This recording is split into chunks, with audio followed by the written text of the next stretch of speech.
यीशु मसीह, तेरे जैसा है कोई नहीं, तेरे चरणों में झुके आसमान और महिमा गाए सभी। यीशु मसीह, यीशु मसीह, तेरे जैसा है कोई नहीं, तेरे चरणों में झुके आसमान और महिमा गाए सभी। हम गाए हो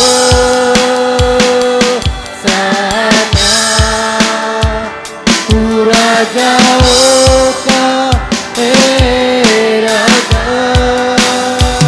तेरी महिमा होवे सदा। तू है प्रभु हमारा खुद।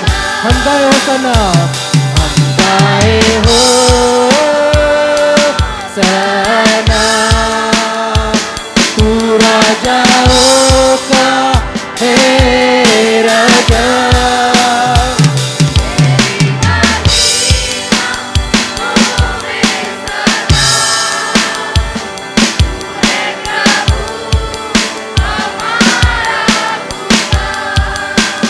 प्यारे पिता, तूने हमसे इतना प्यार किया, हमें पापों से छुड़ाने को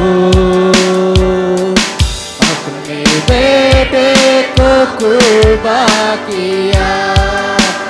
प्यारे पिता, तूने हमसे इतना प्यार किया, हमें पापों से छुड़ाने को अपने बेटे को कुर्बान किया। हम गाए हो सना, हम गाए हो, हम गाए हो राजाओं का है राजा,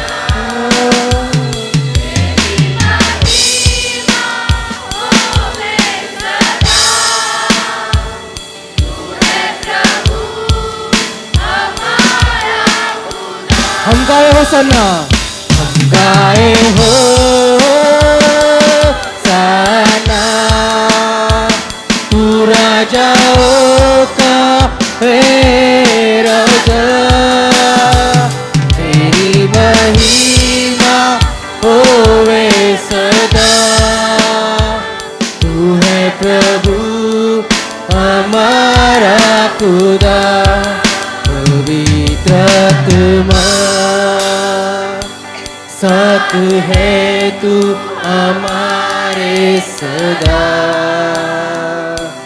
तेरी राहों पे हमको चला,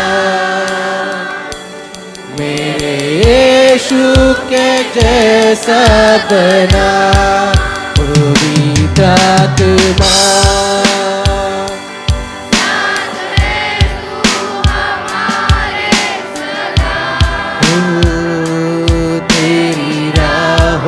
पे हमको चला,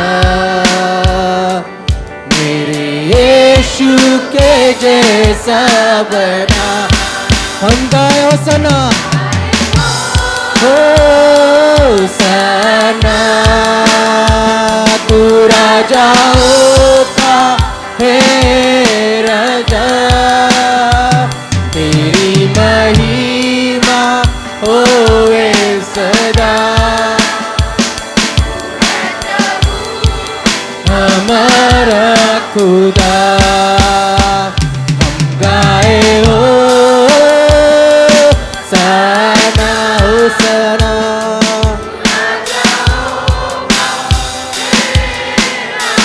तू राजाओं का ही महिमा होवे सदा।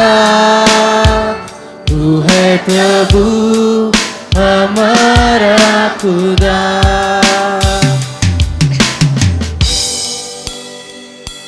सलाम तू राजाओं का है राजा, तेरी महिमा होवे सदा। तू है प्रभु हमारा खुदा। तू है प्रभु हमारा खुदा। आता देवाच्या वचनाकडे लक्ष लावूयात. आज झावळ्याचा रविवार आहे.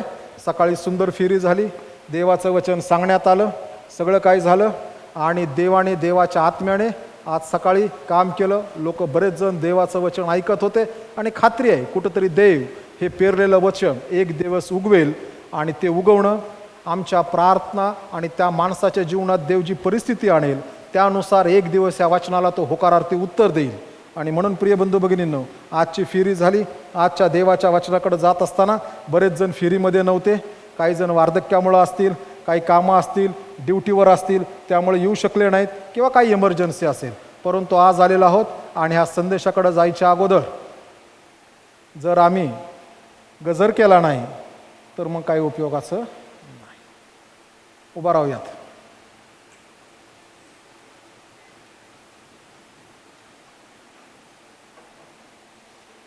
मुलांना ह्या वेळेस डेकोरेशन केलं नाही रे, झावळ्या लावल्या नाहीत, काही केलं नाही. इकडं झावळ्या लावायला पाहिजे चर्चमध्ये सगळीकडं. सण आहे. आपल्या घरी पण आपण झावळ्या लावायला पाहिजेत.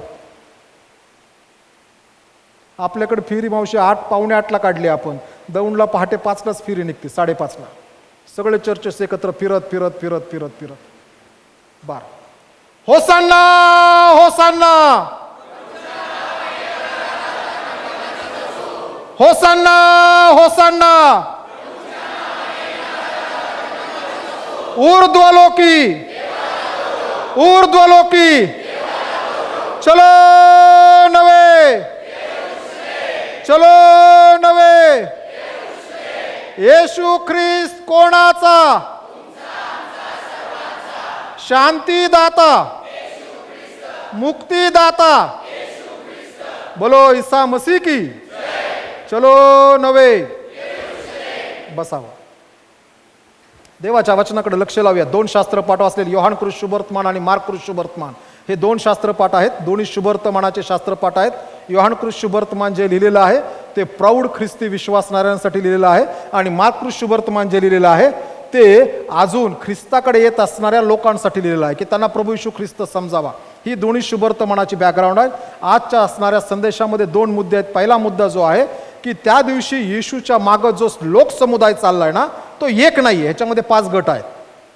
5 वेगळ्या प्रकारचे लोक येशूच्या मागं निघालेले आहेत आणि आम्ही आमच्या शोधण्याचा प्रयत्न करूयात की काय आम्ही त्या गटापैकी कुठल्या गटामध्ये आहोत आणि जर आम्ही चुकीच्या गटामध्ये आहोत तर आम्ही योग्य गटामध्ये येशूच्या मागं येणं गरजेचं आहे.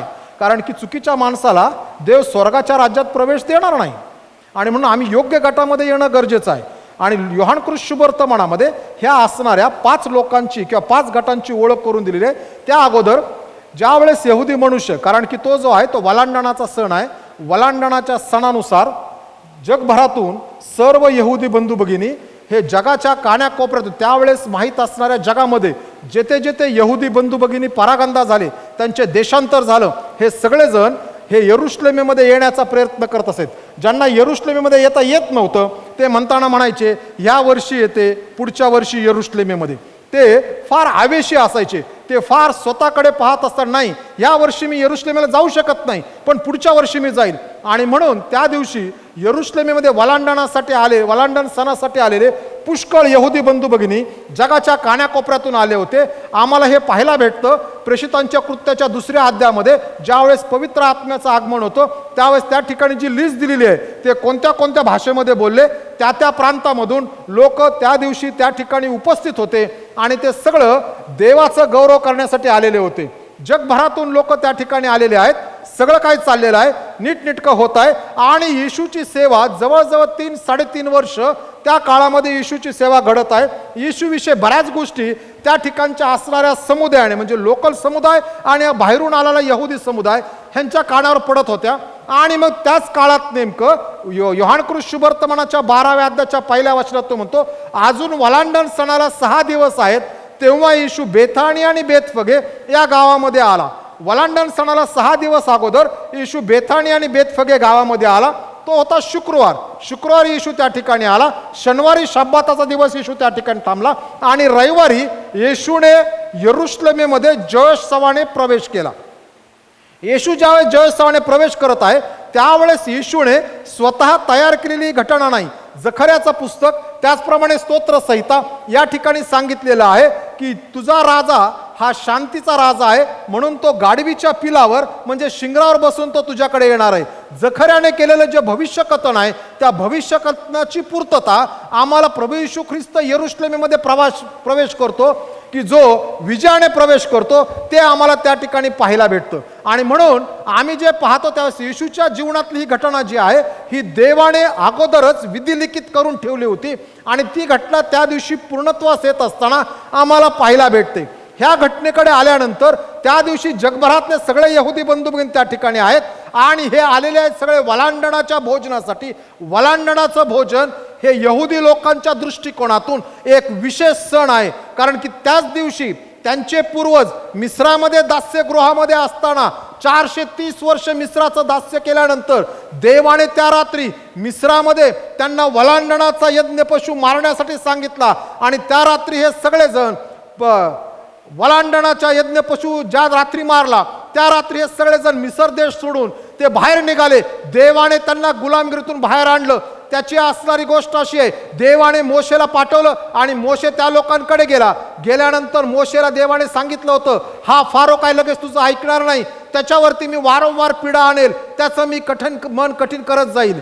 आणि 10 पिढा देव आणत गेला आणि 10वी पिढा आली की त्या असणाऱ्या मिस्राच्या घरातला जो कोणी थोरला मुलगा आहे तो मरण पावणार आहे, परंतु यहुदी लोकांच्या घरातला थोरला मुलगा मरू नये म्हणून त्या घरामध्ये त्यांनी कोकरू कापणं गरजेचं आहे. जर समजा कमी लोक आहेत त्यांनी दुसऱ्याला संगती बोलवायचं, कोकरू कापलं जाईल, त्या कोकराचं रक्त जे आहे ते दाराच्या कपाळपट्टीला आणि दारांच्या बाहुला लावलं जाईल. आणि हे रक्त पाहिल्यानंतर तो देवदूत की जो त्या रात्री त्या मिस्राच्या असणाऱ्या त्या देशामध्ये किंवा हमाच्या देशामध्ये तो रात्री फिरत असताना तो त्या कपाळपट्टीचं रक्त बाहूंचं रक्त पाहिल आणि तो ते दार ओलांडून पुढे जाईल. आणि म्हणून सणाला नाव आलं ओलांडण सण, वलांडण सण, ओलांडून जाणारा सण. देवदूत ओलांडून गेला. काय ओलांडून गेला? मरण ओलांडून गेला. का ओलांडून गेला? कारण कोकराचं रक्त लागलं होतं. आणि कोकराचं रक्त का लागलं होतं? कारण की आमचा तारणारा प्रभू येशू ख्रिस्त त्याच्यानंतर हजारो वर्षानंतर काल्वरी टेकडीवरती वलांडणाचा यज्ञ पशु म्हणून मारला जाणार आहे आणि समस्त जगासाठी तो वलांडणाचं रक्त म्हणून लोकांच्या कपाळपट्टीवरती लावलं जाईल. म्हणून ज्या माणसांचं तारण होतं त्या माणसांचे पाप देव मोजत नाही. कारण येशू म्हणताना असं म्हणतो, मी ह्याच्यासाठी वलांडणाचा यज्ञ पशु म्हणून मारला गेलो आणि तुला मी याची खंडणी भरलेली आहे. आणि म्हणून देव त्यांची पाप मोजत नाही. देव त्यांची पाप घेऊन सागरी तळी बुडवतो आणि देव म्हणतो की आजपासून तू माझा झालेला आहेस. आणि तो वलांडणाचा सण साजरा करण्यासाठी हे यहुदी बंधू भगिनी यरुशलेमेत आलेले आहेत. जे आलेले आहेत मोठ्या आनंदात. एकदा ते आले की फक्त वलांडणाचा सण साजरा करत नव्हते. बेखमीर भाकर, वलांडणाचा सण, आणखीन काही दिवस राहून 50-60 दिवस राहून येणारा पेंटिकॉसचा सण किंवा हंगामाचा सण, हे सण ते साजरे 3 करायचे आणि मग एकदाच पुन्हा आपापल्या देशी निघून जायचं. त्यासाठी ते त्या ठिकाणी आलेले होते. आलेला हा समुदाय ज्यावेळेस येशू ते बेथानी आणि बेतफगे गावाच्या त्या ठिकाणी आला आणि येशूने सांगत असताना आपल्या शिष्यांना सांगितलं, समोरच्या गावात जा, त्या ठिकाणी एक शिंगरू बांधलेलं आहे, ते सोडून घेऊन या. आणि ते सोडून आणताना जर तुम्हाला कोणी विचारलं की तुम्ही का सोडता, त्यांना सांगा प्रभूला ह्याची गरज आहे आणि ते शिंगरू तुमच्याकडे पाठवतील. ते शिंगरू घेऊन आले. येशू त्या शिंगरावर बसला आणि येशूच्या मागे एक मोठा समुदाय उभा राहिला. ह्या समुदायामध्ये 5 प्रकारचे लोक आहेत आणि त्याचा उल्लेख योहान कृष्ण शुभवर्तमानामध्ये आम्हाला पाहायला भेटतो. 18व्या वचन 12 अध्याय 18व्या वचनात त्याने हे चिन्ह केले, म्हणजे लाजाराला 17 त्याने लाजाराला कबरेतून बोलावून मेल्यातून उठवले. त्यावेळेस जो लोकसमूह त्याच्याबरोबर होता त्याने त्याबद्दल साक्षी दिली त्याने हे चिन्ह केले होते असे त्यांनी ऐकले, म्हणूनही लोक त्यास भेटावयास आले. येशूच्या मागे त्या दिवशी चालणारा समुदायापैकी एक गट हा आहे की ज्यांनी लाजार मेल्यातून उठलेला आहे. लाजार मेल्यातून उठला ह्याचा अर्थ त्यावेळेसच्या जगातला सर्वात मोठा चमत्कार आजच्या जगामध्ये देखील मेलेला माणूस जिवंत करणं हा जगातला मोठा चमत्कार आहे. आणि येशूने ते केल्यामुळं लोक साक्ष सांगत होते. आणि मग हे बाहेर गावावरून आलेले लोक जे आहेत हे पाहण्यासाठी हा माणूस कोण आहे ते त्या दिवशी येशूच्या मागे चालत असताना आणि घोषणा देत असताना सगळ्याचे सगळे अंतःकरणापासून घोषणा देत नव्हते, तर आम्हाला कुणीतरी मिराकल वर्कर मिळालेला आहे की जो इतर असणाऱ्या चमत्कार करण्यापेक्षा श्रेष्ठ आहे, जो मेलेल्या माणसाला जिवंत करतो. फक्त जिवंत करतो असं नाही, तर 4 दिवस ज्याचं डेड बॉडी त्या कबरेमध्ये होती त्यालाही तो जीवन देऊ शकतो. अशा असणाऱ्या चमत्कार करणाऱ्याला भेटायला ते आले होते. आणि ते सगळे म्हणतात, होसान्ना होसान्ना, प्रभूच्या नावाने येणारा राजा धन्यवादित असो. प्रिय बंधू आणि भगिनींनो, आम्ही आज येशूच्या मागे चालत असताना आम्ही का चालत आहोत? आम्ही अजूनही येशूपासून चमत्काराची अपेक्षा करत आहोत का? येशू आजही चिन्ह आणि चमत्कार करतो, परंतु आम्ही त्या चमत्कार करणाऱ्या येशूची ओळख घेऊन बसलेलो आहोत का? त्या पलीकडचा एक येशू आहे की त्याची आणि आमची ओळख होणं गरजेचं आहे. अनेक वेळेस लोक म्हणतात बाप दाखव नाही तर श्राद्ध घाल. मग याचा अर्थ चमत्कार दाखव तर आम्ही देवावर विश्वास ठेवेल. प्रिय बंधू आणि भगिनींनो, आम्ही चमत्कार देव आमच्या जीवनात करेलच, त्याला दुमत नाही, परंतु आम्ही येशूच्या मागे का चालतो हे फार महत्वाचं. येशू माझा तारणारा पाप क्षमा करणारा आहे का ह्याची ओळख असेल तर माझी आणि योग्य येशूची ओळख आहे. केवळ चमत्कार करणारा येशू आम्हाला स्वर्गामध्ये घेऊन जाणार नाही. दुसरी महत्वाचा गट जो आहे परुषी, ह्यांचा येशूच्या मागे येण्याचा दृष्टिकोन आहे की आता आमच्या मागचे लोक हे येशूच्या मागे चाललेले आहेत. येशू त्यांचा झालेला आहे, जग त्याच्या मागे चाललेलं आहे. ते पाहण्यासाठी ते आलेत, ते बघण्यासाठी आलेत की हा आहे कोण, की सगळं जग त्याच्या मागे निघालेलं आहे. आलेले बाहेर गावातून जे लोक आलेत वलांडण्यासाठी ते येशूच्या मागे चाललेले आहेत. जे येशूकडे आलेत ह्यांचं मन स्वच्छ नाही, तर ह्यांचं मन येशूविषयी कटू आहे, वाईट आहे. शुद्ध अंतःकरणाने ते आलेले नाहीत, कारण की शास्त्र म्हणतं जे अंतःकरणाचे शुद्ध ते धन्य, कारण ते देवाला पाहतील. हे परुषी लोक आपले आपले विचार घेऊन आलेत आणि म्हणून त्यांना येशूतला देव दिसत नाही. आम्ही कोणत्या येशूच्या मागे चाललेलो आहोत? ज्या येशूमध्ये आम्हाला देव भेटतो त्या येशूच्या मागं, का ज्या येशूच्या मागं आम्ही चाललेलो आहोत? अरे मला त्या ठिकाणी प्रेस्टिज भेटत नाही म्हणून ह्या येशूच्या बघायला आलोय, असं काय येशूमध्ये आहे? तिसरा समुदाय, काही लोक जे येशूकडे आलेले आहेत, कारण येशू गाढवीच्या पिलावर बसला आणि पिलावर बसून किंवा शिंगरावर बसून येतोय आणि तो अर्थ आहे पिलाच्या शिंगर, याचा अर्थ हा विजयवंत आहे. येशूने विजय मिळवला. कशावर विजय मिळवला? तर येशूने जीवनावर विजय मिळवला. कशावर विजय मिळवला? तर येशूने त्या लाजराला मेल्यातून उठवलं. मृत्यूवरती विजय येशू मिळवत आहे. येशू कशावर विजय मिळवतो? नैसर्गिक गोष्टीवर विजय मिळतो. येशूने कशावर विजय मिळवला? शास्त्री आणि परुषी त्यांना देवाचं वचन सांगतात, त्यापेक्षा अधिकारवाणीने हा देवाचं वचन सांगतो, त्याने विजय मिळवला. आणि हा विजयमंत असणाऱ्या ख्रिस्ताला पाहण्यासाठी काही जण आलेत. आम्ही कोणत्या ख्रिस्ताला पाहण्यासाठी येशूच्या मागे आहोत? तो केवळ विजय देणारा आहे तो, का पापाची क्षमा देणारा? चौथा गट त्या ठिकाणी जो आहे ते आहेत काही जण त्या ठिकाणी जे आहेत की जे साक्षीदार आहेत. लाजराला त्यांनी उठवलं आणि ते त्याचे साक्षीदार आहेत. प्रिय बंधू भगिनींनो, आम्ही ख्रिस्ताचे साक्षीदार आहोत का? ख्रिस्ताचे साक्षीदार आज 2000 वर्षानंतर जे आहेत, हा ख्रिस्ताचा अनुभव आहे. आम्ही प्रभू येशू ख्रिस्तावरती अंधविश्वास ठेवला नाही. आम्ही अंधश्रद्धेतून ख्रिस्ताच्या मागे चालत नाही. प्रभू येशू ख्रिस्ताने आमच्या जीवनात काम केलं, त्याने आमच्या जीवनामध्ये त्याची कृपा दिली. त्या कृपेचा अनुभव आम्ही घेतला, पापक्षमेचा अनुभव घेतला आणि त्यातून आम्ही ख्रिस्ताच्या मागे चाललेलो आहोत. आम्ही साक्षीदार आहोत ख्रिस्ताचे. काय? आम्ही आज येशूच्या मागे ख्रिस्ताचे साक्षीदार आहोत. 10 मार्च 1989 अगोदर मी कधीही ख्रिस्ती नव्हतो. माझ्या सर्टिफिकेटवर ख्रिस्ती लिहिलेलं होतं. मला जर कोणी विचारलं ना, बाबा रे तू ख्रिस्ती काय आहेस, मी सांगायचो कारण मी मुसलमान आणि हिंदू नाही म्हणून मी ख्रिस्ती आहे. मी हेही सांगत नव्हतो माझे आईबाप ख्रिस्ती आहेत म्हणून मी ख्रिस्ती आहे. मी मुसलमान आणि हिंदू नाही म्हणून मी ख्रिस्ती आहे. आणि माझे मित्र माझ्याकडे तोंडाकडे बघायचे आणि ती सत्यता होती, कारण मला हेच माहीत नव्हतं की काय आहे ते. त्यावेळेसही उजी मावशी संडे स्कूलची परीक्षा घ्यायला यायची दौंडला. प्रत्येक वर्षाआड कॉन्फरन्सच्या सगळ्या संडे स्कूलमधून कॉन्फरन्सच्या असणाऱ्या AGM मध्ये पहिलं बक्षीस घ्यायला मीच असायचं की ना मावशी. पण ती माझी बुद्धिमत्ता होती, माझा आत्मिक अनुभव नव्हता. परंतु 10 मार्च 1989 संध्याकाळी येशयाचा ग्रंथ 53 अध्याय मी वाचत होतो.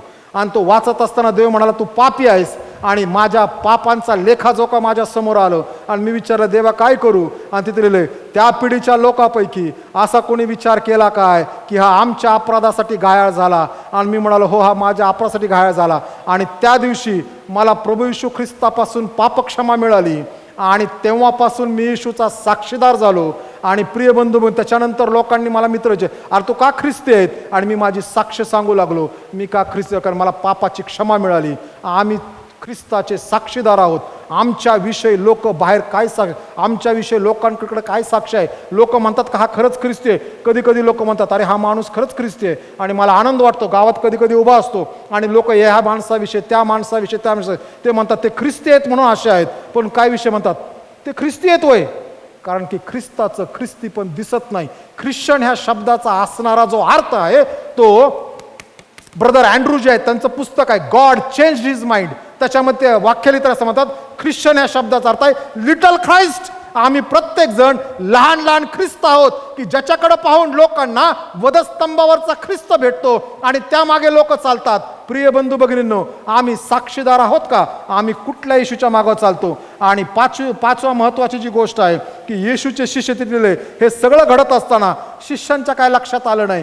येशूचे शिष्य येशू संगती आहेत, परंतु त्यांना समजाना आम्ही असे येशूचे शिष्य आहोत का? आज 2000 वर्षानंतर देखील ही घटना घडून गेली तरी आम्ही म्हणतो असं कसं घडलं?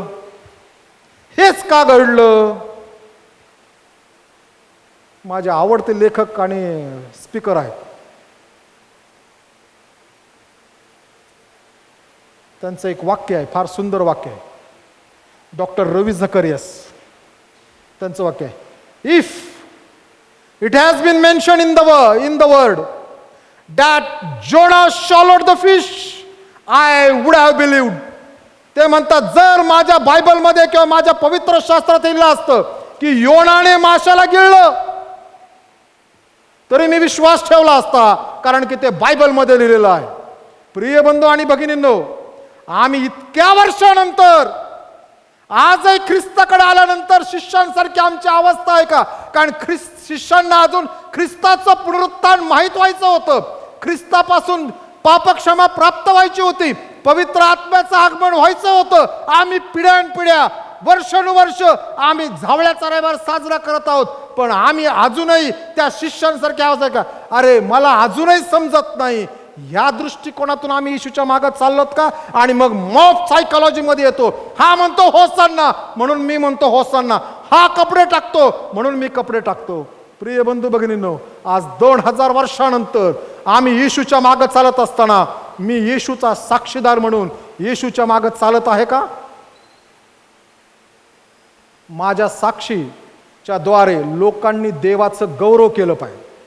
आम्ही ज्या ठिकाणी काम करतो त्या ठिकाणी लोकांनी म्हटलं पाहिजे की हा मनुष्य ख्रिस्ती आहे आणि ह्याच्याद्वारे देवाचं गौरव होतं. असं लोकांनी म्हणू नये अरे इतकं प्रार्थना करतात आणि असलं जीवन कसं काय?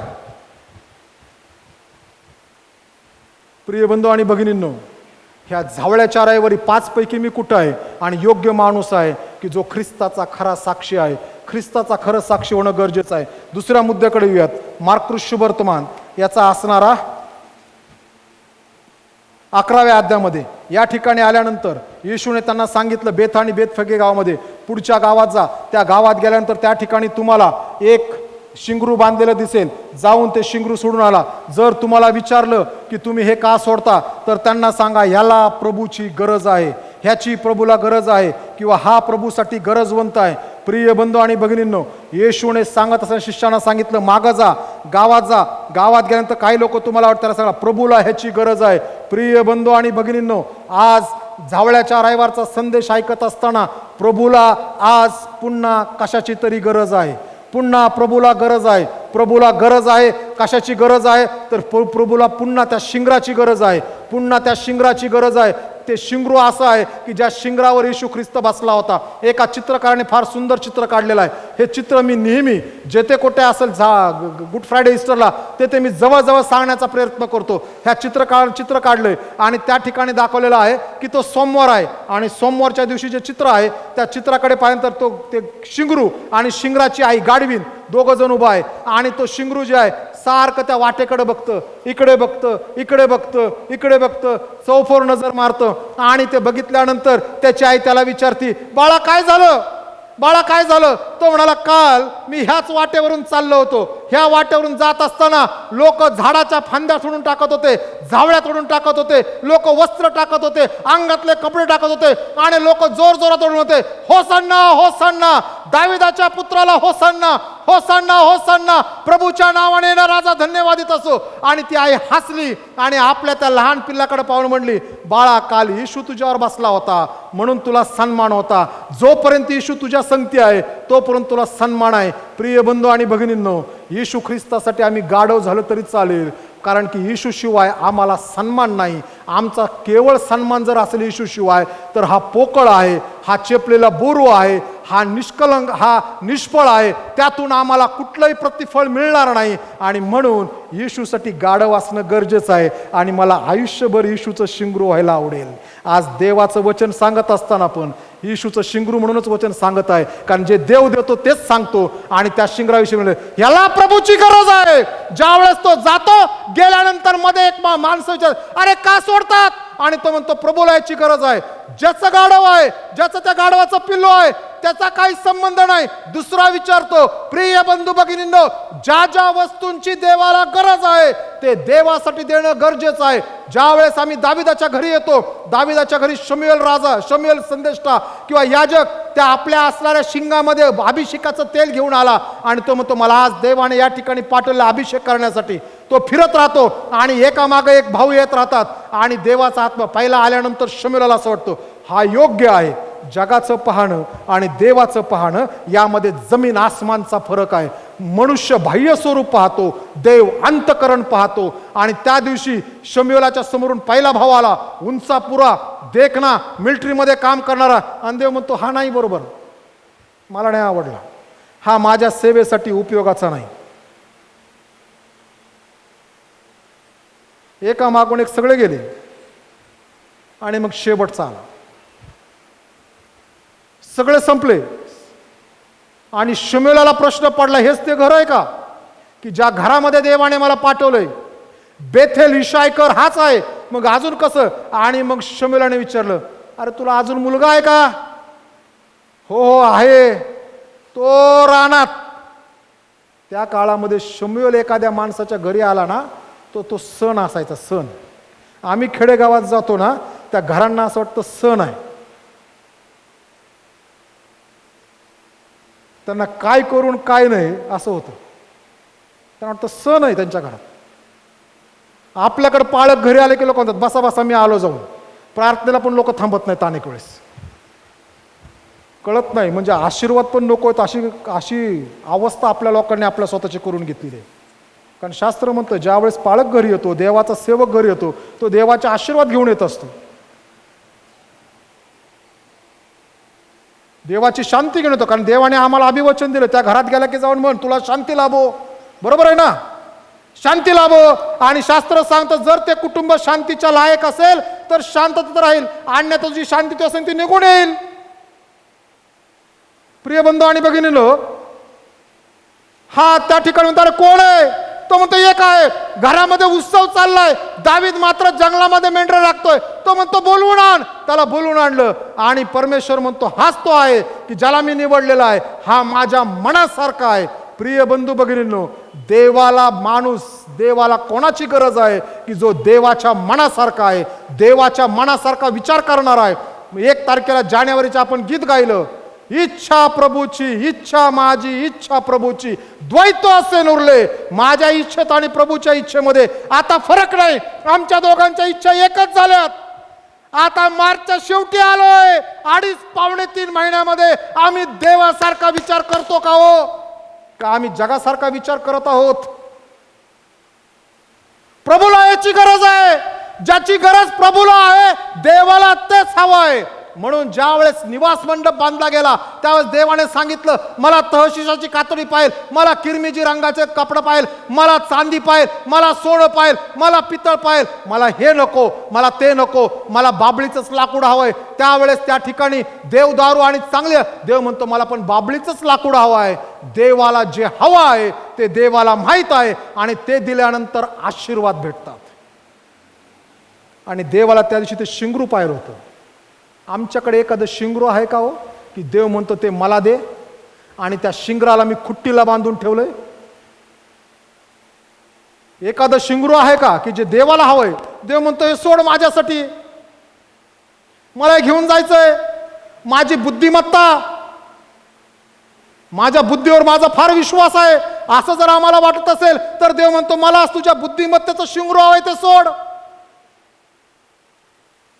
माझा असणारा प्रेस्टीज, माझा सन्मान, देव म्हणतो ते शिंगरू सोड, मला ते आज हवंय, ते मला पाहिजेलंय. आम्ही सोडणार आहोत का? देव म्हणतो मला तुझे पैसे हवेत, ते सोड. सोडतोय का? उद्याच्या रविवारी शुभ्रदान आहे. शुभ्रदानासाठी मध्ये संदेशाच्या मध्ये सांगत आहे, देण्याचा विषय आला. शुभ्रदान जे येतं ते नवीन मंडळांच्या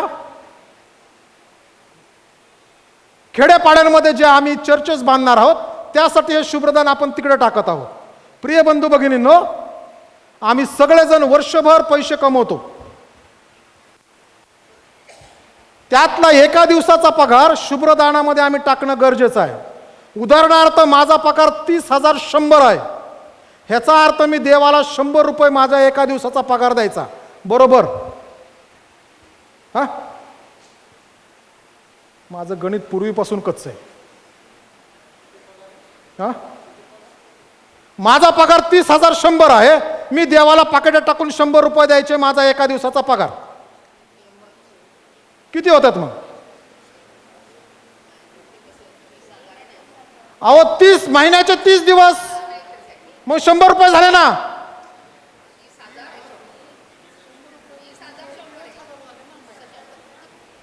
अहो मी आधीच सांगितलं माझं गणित कच्चं. किती? सगळे सहमत आहेत का? मावशीने उत्तर दिलंय मला, पाळक साहेब 100 रुपये नाही तर तुमचा 30,100 पगार आहे, म्हणजे एका दिवसाला तुम्हाला 1000 रुपये आहेत. सगळेजण ह्या उत्तरासंगती सहमत आहेत का? होय की नाही हो? नाहीतर मला तर 100च वाटतात पाकिटात घालून टाकायचं शुभ्रदानात. हो, सगळ्यांनी माना हलवल्यात. मला जसं म्हणताना पाळक साहेब, शुभ्रदानामध्ये 1000 रुपये आलेच पाहिजेत. माझी पेन्शन, माझा पगार, माझा बिझनेस, माझा इन्कम, ऑल सोर्स महिन्यात जे माझ्याकडे येतं ना, त्यातून माझा एक दिवस मी त्यात टाकायला हवा शुभ्रदानात. आमच्यासाठी आम्ही ते केलं पाहिजे. आणि काही हे करू नका बरं का, 1 लाख पगार आहे, हाऊसिंग लोन गेलं, अमुक गेलं, हातामध्ये 30च येतात, 30तले परत 1000 नाही, ग्रॉस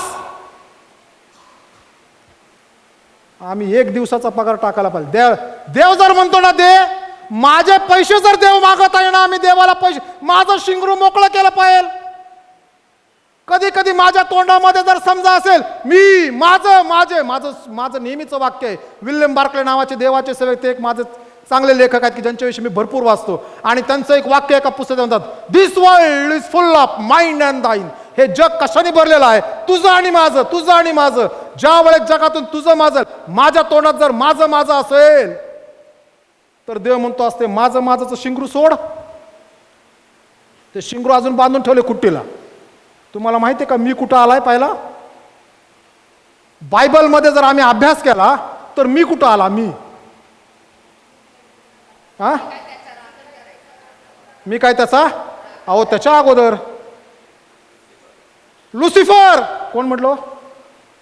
लुसिफर काय म्हणाला स्वर्गामध्ये? मी देवापेक्षा माझं राजासन उत्तरेला उंच करेल, मी असं करेल, मी तसं करेल. प्रिय बंधू भगिनींनो, आम्ही ज्यावेळेस ख्रिस्ती जगात येतो ना, त्यावेळेस मी काही नसतो, आम्ही आहोत आणि देव आहे.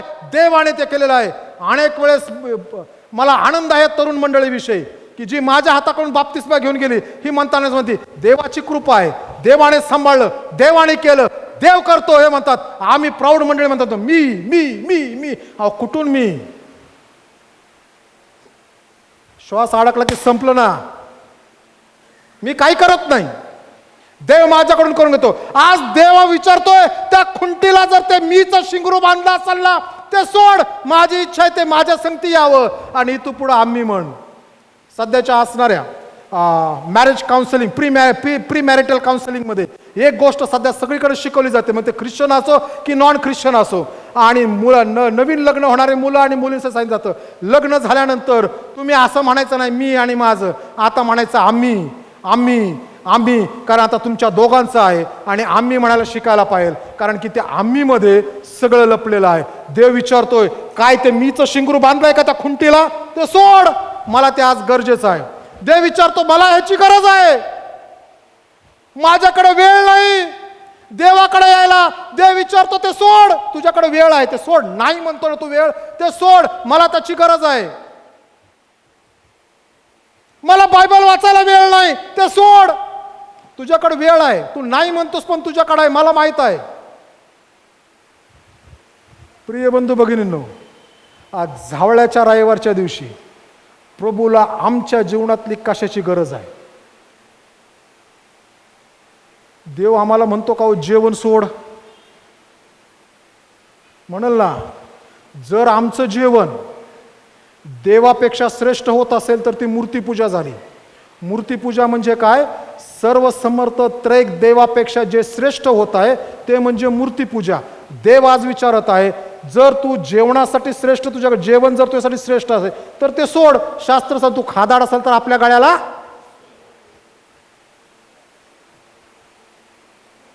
शास्त्र सांगतं तू खादाड असेल तर आपल्या गळ्याला सुरी लाव.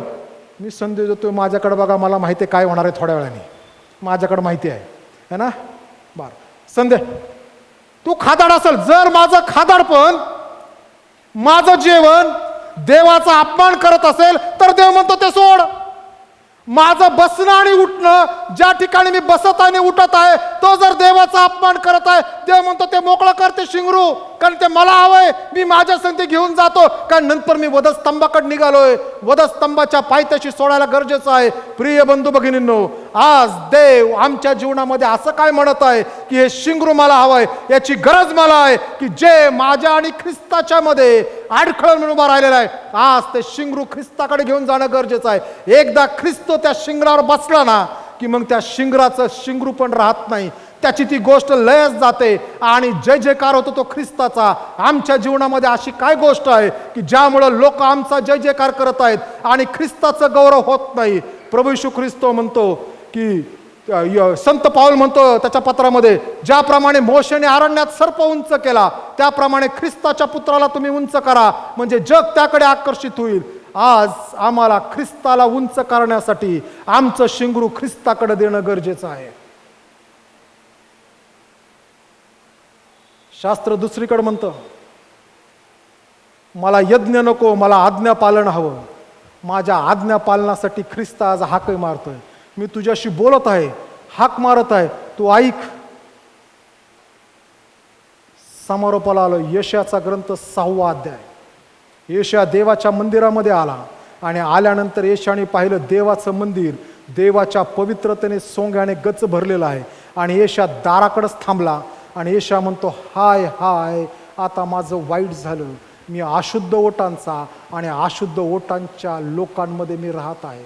आणि शास्त्रपाठ असा म्हणतो येशया 6मध्ये, परमेश्वराचा सराफिम म्हणजे देवदूत, त्याने देवाच्या वेदीवरचा, सुवर्णाच्या वेदीवरचा इंगळ त्याने घेतला आणि त्याने आणून तो येशयाच्या ओठाला लावला आणि तो म्हणाला, आता तू शुद्ध झालास. आणि तो शुद्ध झाल्यानंतर मग देव पुन्हा बोलतो आणि देव म्हणतो, आमच्यासाठी कोण जाईल, आमच्यासाठी कोण जाईल? आणि येशया म्हणतो, हा मी आहे, मला पाठव. प्रिय बंधू आणि भगिनींनो, आज कोणतं शिंगरू सोडण्यासाठी देव आम्हाला बोलावत आहे? घोषणा तर झाल्या, वर्षानुवर्ष साजरा करतो, पण असं शिंगरू आहे की जे आम्ही देवाला देत नाही आणि देवाला त्याची गरज आहे. कारण ख्रिस्त म्हणतो ते माझ्याकडे आल्याशिवाय त्याच्याद्वारे देवाचं गौरव होणार नाही. आम्ही आमच्याकडे ठेवलं तर ते देवाचं गौरव करत नाही. देवाचं गौरव देण्यासाठी देव आज तुमच्याकडून कशाची अपेक्षा करत आहे? प्रिय बंधू भगिनींनो, देवाकडे लक्ष लावा. देव आजही तुमच्याकडे लक्ष लावून आहे. देवाच्या विरुद्ध मन कठीण करू नका, कारण की देव म्हणतो, ही शिंगरू मला दे, कारण मला त्याच्यावर बसायचं आहे. तुझ्या जीवनात ते उपयोगाचं नाही, माझ्या जीवनात उपयोगाचं आहे. आणि आपल्या स्वतःला ख्रिस्ताचं शिंगरू करा. आमची असणारे सर्व प्रकारची लायकी जरी आमची ढासळली तरी ख्रिस्ताचं गौरव व्हायला हवं, हे महत्त्वाचं आहे. कारण की आम्ही नाही तर ख्रिस्त गौरवला जावा, कारण की ख्रिस्त आमच्यासाठी वधस्तंभावर मरण पावला, त्याला पुरण्यात आलं, तो पुनरुत्थित झाला. त्या पुनरुत्थित ख्रिस्त म्हणतो, मी तुझ्यासाठी हे केलंस, तू माझ्यासाठी कोणतं शिंगरू आज सोडणार आहे? सर्वजण उभा राहूयात, प्रार्थना करू. प्रभूने शिकवलेली प्रार्थना, आशीर्वाद आणि सुवंदेवा परात्पर म्हणून आजच्या उपासनेचा समारोप करूयात. हे प्रभुदेवा, आम्ही तुझ्या नावाला धन्यवाद देतो, स्तुती करतो, उंचावतो, गौरव आणि सन्मान तुला देतो, कारण की तू आमचा जिवंत देवबाप आहेस. प्रभुदेवा, आज दुपारच्या वेळेस आम्ही सर्व गौरव आणि सन्मान तुला देतो. परमेश्वर, आज तुझ्या वचनाच्या द्वारे तू आम्हाला अंतर्मुख केलंस. येशूच्या मागं चालणाऱ्या 5 गटापैकी मी कोणत्या गटात आहे, आणि आम्ही तुझी साक्षीदार असावेत अशी कृपा तू. आणि प्रभुदेवा, त्या दिवशी तू शिंगरू मागितलंस. प्रभूला याची गरज आहे. आमच्या जीवनातल्या ज्या गरजा तू दाखवत आहेस, की ज्या तुझ्याकडे घेऊन जाणार आहेत, तुला त्याची गरज आहे, कारण त्याच्यावर तू बसला म्हणजे सन्मान तुझा आहे. आणि प्रभुदेवा, आम्ही आज प्रार्थना करतो, जे तू आमच्याकडं तुला समर्पित करण्यासाठी मागत आहे ते आम्ही तुझ्याकडं समर्पित करावं अशी तुझी कृपा तू दे. जे काही आमच्या जीवनाशी प्रिय आहे, तुझी जागा जे घेत आहे, ते सगळं आम्ही तुझ्याकडं सोडण्यासाठी तुझी कृपा तू. आमचा सहाय्यकर्ता पुढारी हो, विभक्त होत असताना तुझी कृपा आम्हा प्रत्येका संगती असू दे. आमचा चालक, मालक आणि पुढारी तो हो. प्रार्थना येशूच्या द्वारे मागतो म्हणून तो ऐक. आमेन. हे आमच्या स्वर्गातील पित्या, तुझे नाम पवित्र मानले जाव, तुझे राज्य येव, जसे स्वर्गात तसे पृथ्वीवरही तुझ्या इच्छेप्रमाणे हो. आमची रोजची भाकर आज आम्हास दे, आणि जसे आम्ही आमचे ऋणे आसरून सोडले आहेत, तसेच तो आमचे ऋणे आम्हास सोड, आणि आम्हास परीक्षेत आणू नकोस, तर आम्हास वाईटापासून सोडील. कारण की राज्य, सामर्थ्य आणि गौरव ही सर्व काळ तुझीच आहेत. आमेन.